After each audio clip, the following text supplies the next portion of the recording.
here we have with us Sharath, who is basically an expert in robotics, machine learning, and mechanical engineering. He has done masters in mechanical engineering in the optimization and robotics line of specialization, and currently he works at Altair, and he's joining us to uh, talk about robotics in general. How do you go about doing higher studies in it? How do you even get into the field if you're doing like regular engineering, which is maybe mechanical or electrical or computer science or electronics engineering? How do you or if you're doing some other science, how do you start a career in robotics, and how do you get started building things in the first place, right? And he will also probably talk about other experiences. Welcome, Sharath, and glad to have you here with us. Can't wait to hear from you. Yeah. Thanks for the introduction, Pradiksha. So yeah. As you Do you, mentioned, you can maybe start with how you got started on this journey, right? Like okay. how did you end up doing robotics, right? Oh, okay. Yeah.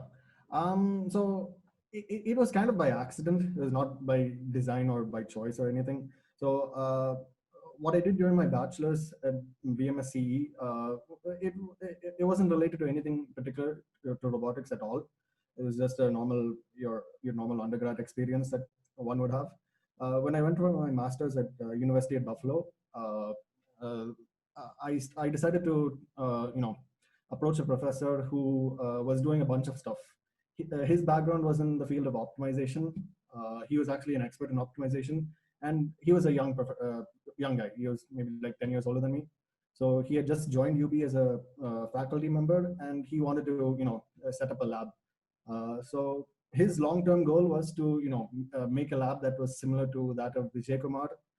So if you're in the field of robotics, Vijay Kumar is like a very well-known guy. He's a professor at UPenn, so University of Pennsylvania. So he has a very famous robotics lab, and I think he's even given a TED talk in 2012 on UAVs. I think it's a very famous TED talk. It has like 2 or 3 million views.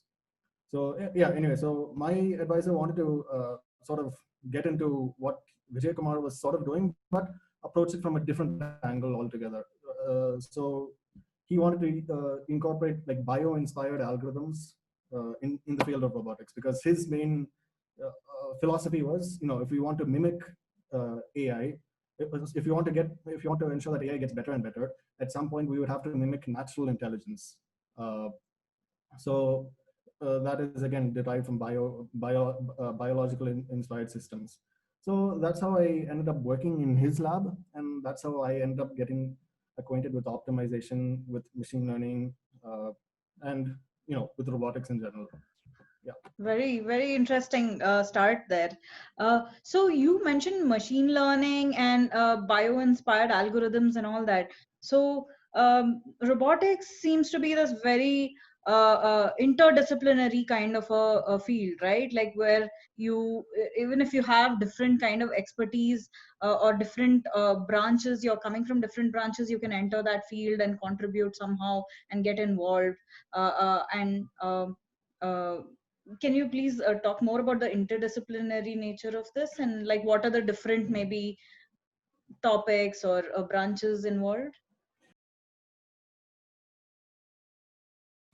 Like you said, it's a field that involves expertise from mechanical engineers, electrical engineers, computer scientists, and right now I would say even the latest developments in machine learning, particularly reinforcement learning, have come from the biology or psychology domain.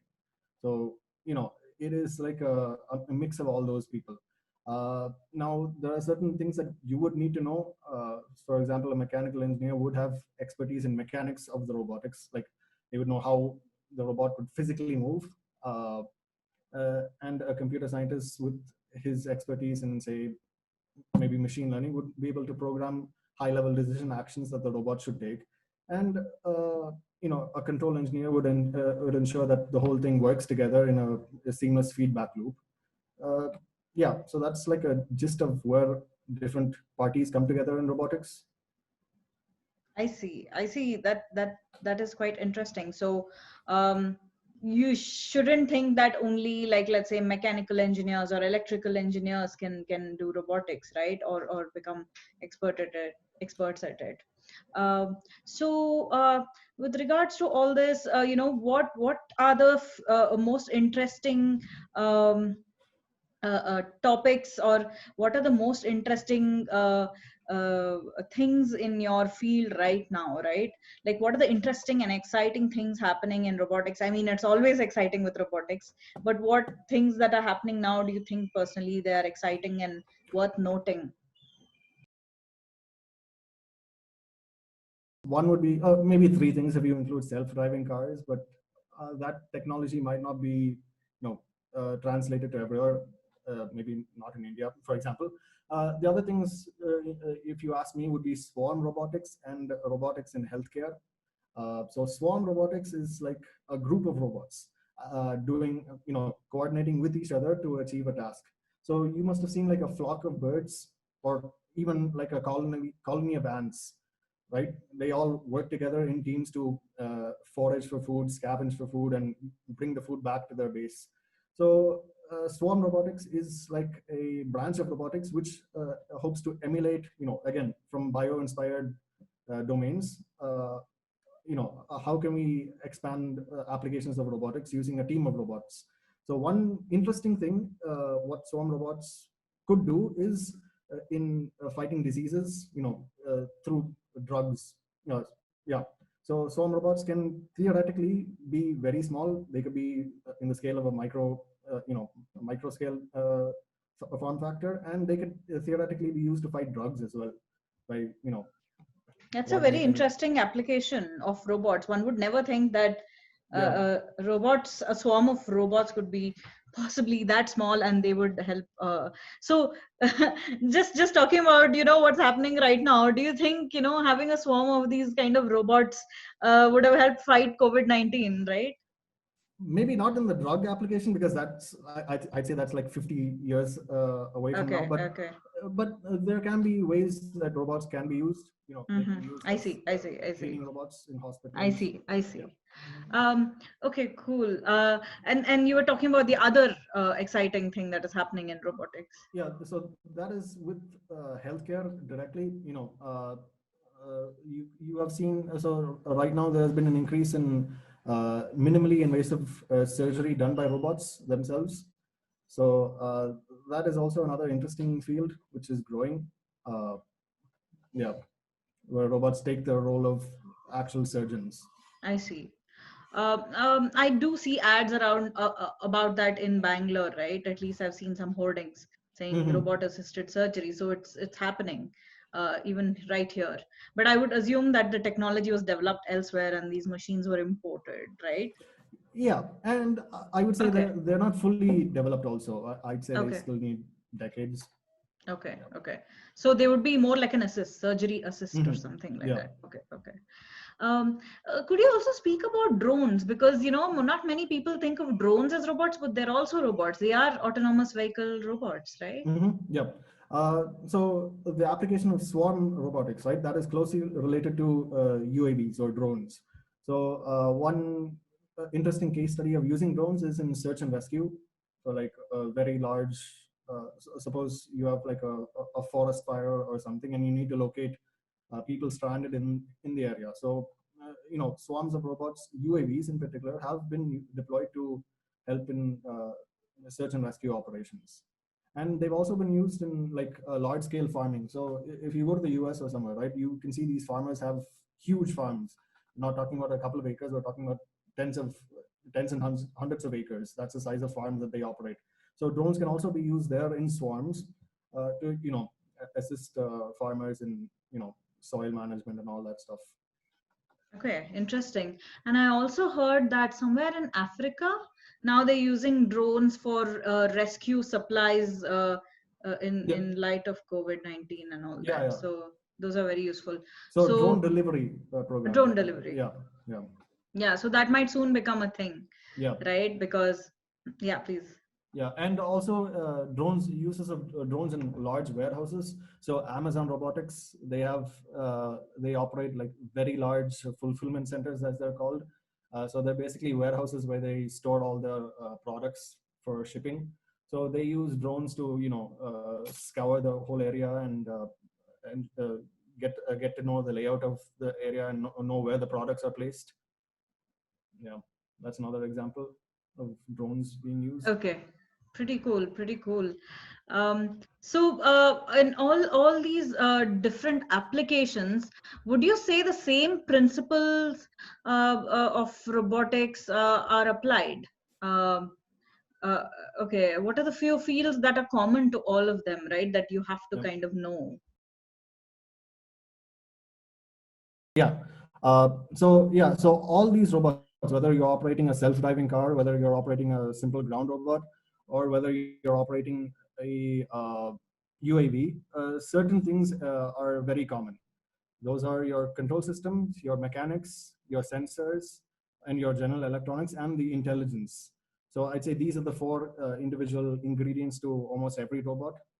Uh, Now, certain things differ from when you're using a UAV versus using a ground robot.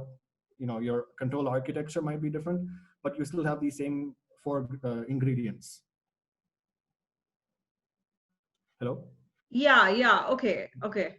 I understand. So, then, what would you say is one of the most essential skills that you have to pick up to get started, right? Like, where do you start? Do you start with control systems? Do you start with, something else? Yeah. Where is a good starting point, and what are the skills one is supposed to acquire, right? So I'd say, as far as robotics is concerned, the starting point would be the mechanics of how robots move. So now this is where things will get a little more technical. So you just don't have your mobile robots, that is your drones, your ground robots, etc. You also have robot manipulators that you must have seen in factories, right? Like these car assembly robots, the robots that pick and The place. robotic arm kind of thing. Yes, yes, yeah. So that is technically a different field of robots, and that is not an autonomous robot because it doesn't have any quote unquote intelligence to it. So, but there itself, you also have mechanics involved. In fact, the mechanics there is more complicated than your mechanics for your autonomous systems. So, mechanics is like the most common theme in robotics, I followed see. followed I by see. control systems, and Hmm. then yeah, those two are the and your basic electronics. I Those see. three are the most common. The final thing, that is the intelligence, that is something unique to your drones, your UAVs, your autonomous robots. Your uh, robotic arm does not have intelligence. So it's like a pre-programmed system that moves in certain fashion or something like that. It doesn't Yeah. make decisions or something. Yes. Yeah. Yeah, exactly. Okay. Okay. Okay. Now I think I'm beginning to understand better. When did this decision making come into robots? Right? Like, is it a recent thing? Actually, it's not recent. I would say it has existed since the 1950s. So artificial intelligence, like the field of artificial intelligence, has come into existence in the 1950s. So since then, I think things they've been slowly, I see. injecting that into the robotics domain. So okay, of course, now things have become much more, diverse with Okay. bio-inspired algorithms and all that. But I think it existed a long time ago in some form. I see. I see. Okay. Cool. Um, so um, could you maybe talk about some interesting project that you worked on, and found it interesting, and that's when you really got into this whole thing? Yeah. So one of the things that I was working on in robotics during my master's program. Uh, so we wanted to build an energy autonomous ground robot. So the college I studied was a very cold place. It was in Buffalo, so it used to receive a lot of snow. So we just wanted to build a robot that would autonomously roam around campus. Uh, and it would be powered through solar energy. So it would be fitted with solar panels, and it should have the ability to rotate those solar panels or incline them so that it gets the maximum amount of sunlight, and it could basically roam around campus without hitting people. And the end goal of it was to maybe do some soil analysis on the campus, but I never got that far since I left before that. I But see. that was when I realized that so many things go into building like that scale of a robot. You have I your see. design, you have right from the design. So I was involved in the design of that robot. So Okay, I cool. did the CAD design and all that. So it was a huge process. I see. How many people were involved in this robot? Let's say over its lifetime at least. Oh, over its lifetime, I would. So even when I was there, right? So when I designed Could you it. come a bit closer to the laptop Oh, yeah, if you don't sorry. mind? Yeah, yeah. Is this better? Yeah, slightly better. Yeah, yeah. Okay, yeah. So even when we started the project and when I was there designing it, we had like 5 people I see. from 2 different labs. One we were involved in procuring the hardware, designing it, and writing the basic intelligence and all that. So we were like 5 people there itself. I see. I see. So this almost reminds me of the rover that is on Mars and stuff Exactly. like that, right? Yeah. Okay. Okay. So cool. Pretty cool. So could you also maybe speak about let's say some particular skills that is useful for somebody approaching this area to have, like, right, like these basic skills if they acquire, which are not really taught in classrooms or something, it's a good thing to have, and something that they can learn and pick up on their own. What are like the essential skill set somebody should develop, as they're going to get into this field? So I'll be broad at this point. I would just say mathematics and programming. Of course, if you want to break it down, I'd say you need to know a little bit of linear algebra, statistics, and optimization. And programming, some simple object-oriented programming would be essential. Of course, if you go deep into this field, you need to be. So as far as the mathematics is concerned, I would divide it into like linear algebra, optimization, and statistics. Those are the 3 mathematics fields that you would have to have some sort of grasp to understand, at least what the algorithm is doing. Of course, you don't have to be an expert unless you're developing new algorithms, but it's nice to know these 3 things. I see. And on the programming side, you don't have to be an expert to make a robot move or do stuff, but simple object-oriented programming is more than enough. Okay. Yeah, of course.